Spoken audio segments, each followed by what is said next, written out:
So what I got here is a 2002 f-150 that I am putting a 5-inch rough country suspension lift kit on, and ran into some problems with the torsion bars being super rusty, trying to get the bars out of the key, which isn't gonna happen because they're rusted in there pretty bad. Same with the lower A-arms, really bad.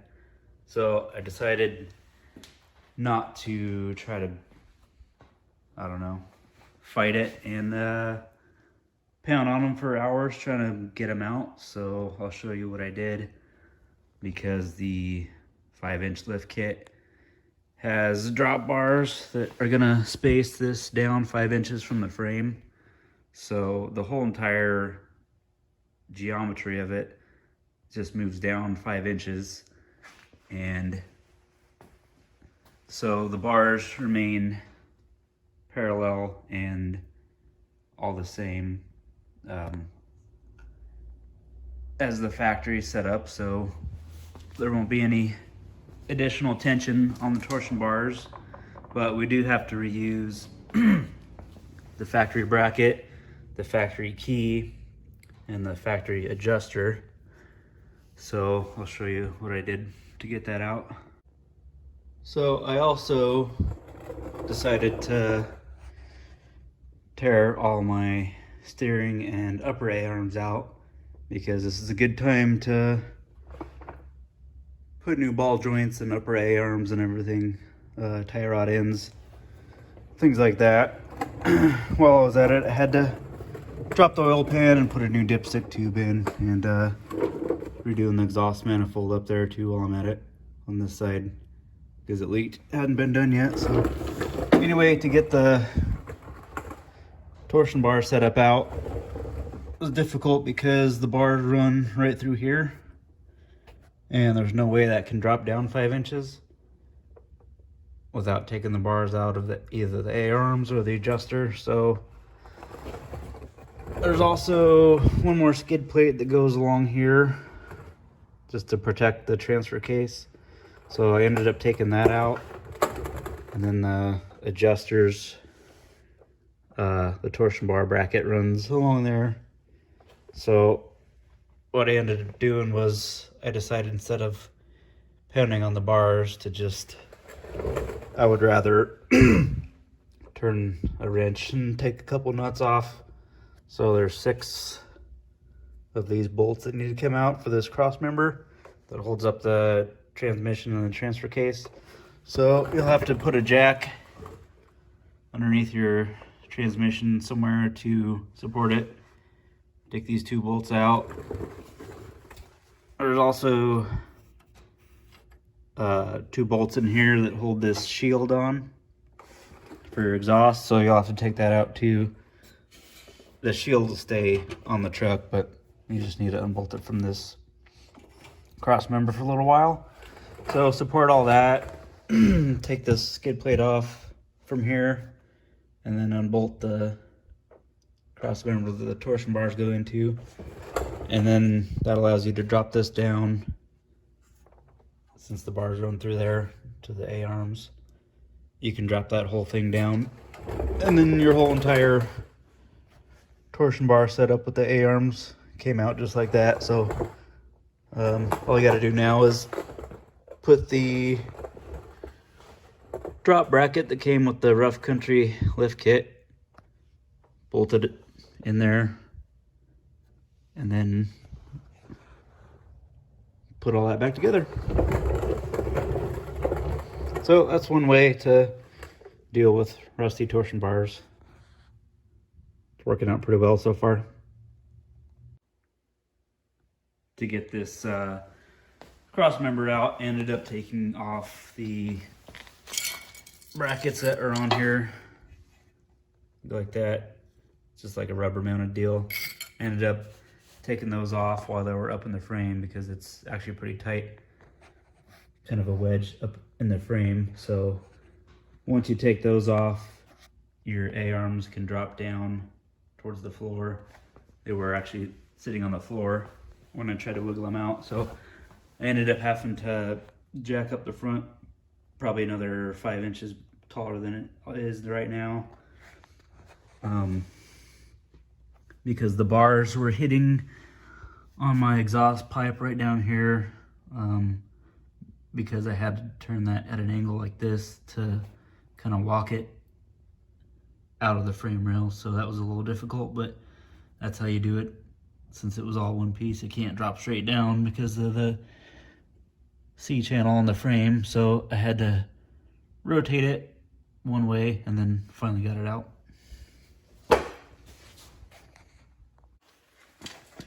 So I've got the differential drop brackets installed and the differential in there loosely.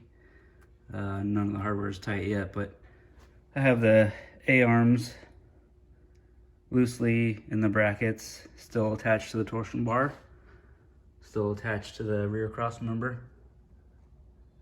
So I just put a center block under one side while I get the A-arm up to kind of make it more parallel and easier to get the bolts in.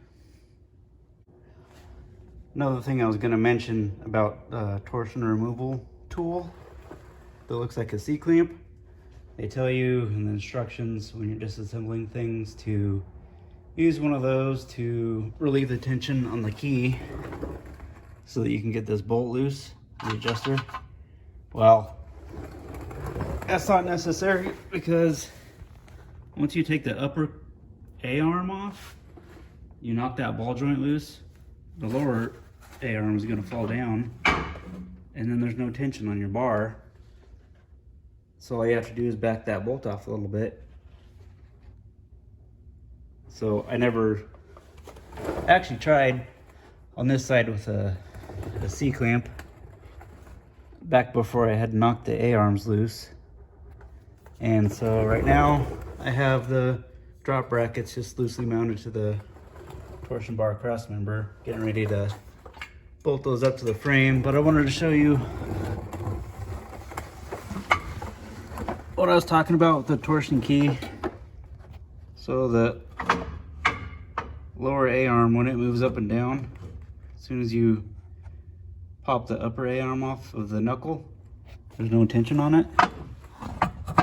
So it goes from having tension on it like this, and then you let it off. So I don't know why you'd ever need a removal key. So once you bolt it back up and reassemble it, yeah, there's going to be some tension on it, but I backed this bolt off a few turns, so whenever it's reassembled again, I'll adjust those to the even right height. So I've got this driver's side somewhat put together. Our new upper A-arm ball joint, that's the new knuckle. Here's a comparison of the old knuckle with the new knuckle from Rough Country. It's 5 inches taller, so that's what keeps your ride geometry the same. Your upper A-arm is not going to come down any farther than usual, and your lower one will be same as stock. So got the CV axle bolted in there. I gotta do the steering now, and then the stabilizer arm, sway bar. So like I said, I got the whole torsion bar mounted up. Never had to use the special tool. Like I said, not really necessary. So it's all bolted up to the frame with the drop bracket that came with the kit. And now there is a little bit of tension on the key and the adjuster bolt. So whenever I get it, tires on it and set it on the ground, I'll adjust that to a level right height. So I want to show you how easy this is to get the knuckle onto the upper A-arm. I got a brand new ball joint pressed into the lower A-arm already, and there's no tension on the torsion bar, but it's back there pretty loose. So you can lift it up and down like that. So I just put a jack underneath that lower ball joint, and then just raise this up so it meets the upper ball joint.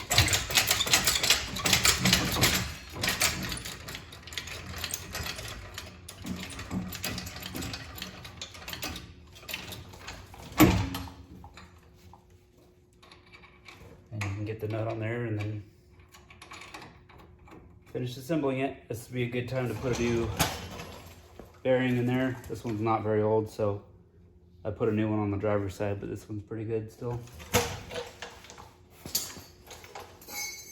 And now there is tension on that bar.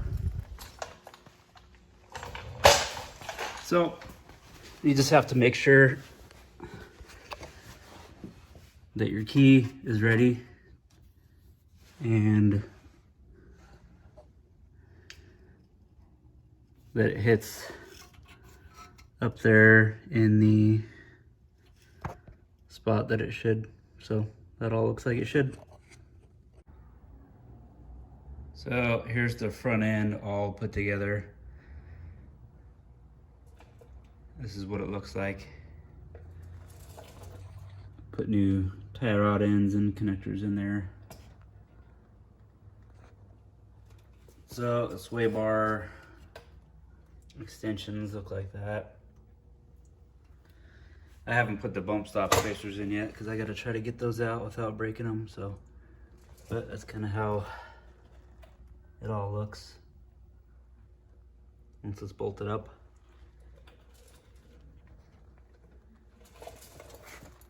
I ended up making my own wheel adapters because you need to space your wheels out about 2 inches or so, or buy different wheels with different back spacing. But I converted it to a 6-lug because I have some Ford Expedition wheels that I'm going to put on here, so I'll show you those later.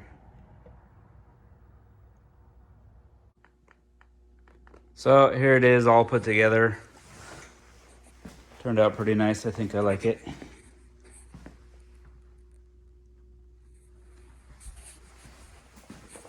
I got the 6-lug Expedition wheels on there, which I don't really like all that much, but I already had them with the tires on it. So they were 295 70 18s, which turned out to be a 34.5-inch tall tire. And I have plenty of space. I could go up higher in the front. I haven't messed with the torsion bars yet. We're pretty, not much torque on them, so I'm gonna see how it rides first before I mess with them. So with the 2-inch spacers, I got plenty of clearance between the knuckle and the wheel. That's why you have to get different wheels with a different offset or spacers, because they'll hit right here. But that worked out quite well how I wanted it to. So I would also like to point out what I did in the back.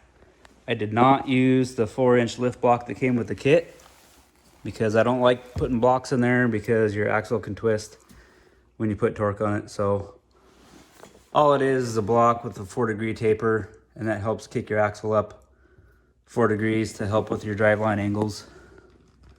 So what I did do instead of the blocks, which I thought would be pretty slick and it didn't really work out the way I wanted it to, I got 2-inch shorter shackles, which is supposed to lift it 2 inches. And then also I put an add leaf in there, this guy right here, which was supposed to also lift it 2 inches. And then in addition to that, I made my own block, that 3/4 inch block right here with a 4-degree taper to it, so that the axle's still kicked up at a 4-degree angle. So that should have lifted it 4 3/4 inches, but it didn't. It only turned out to be about 3 inches or so, which is fine because I still have plenty of clearance, and it's only 1 inch shorter in the back than it is in the front. So if I really wanted to, I could fix that and put some more spacers underneath the spring, but it's actually not too bad. I think I'm gonna keep it like that. It looks halfway decent. So there you go.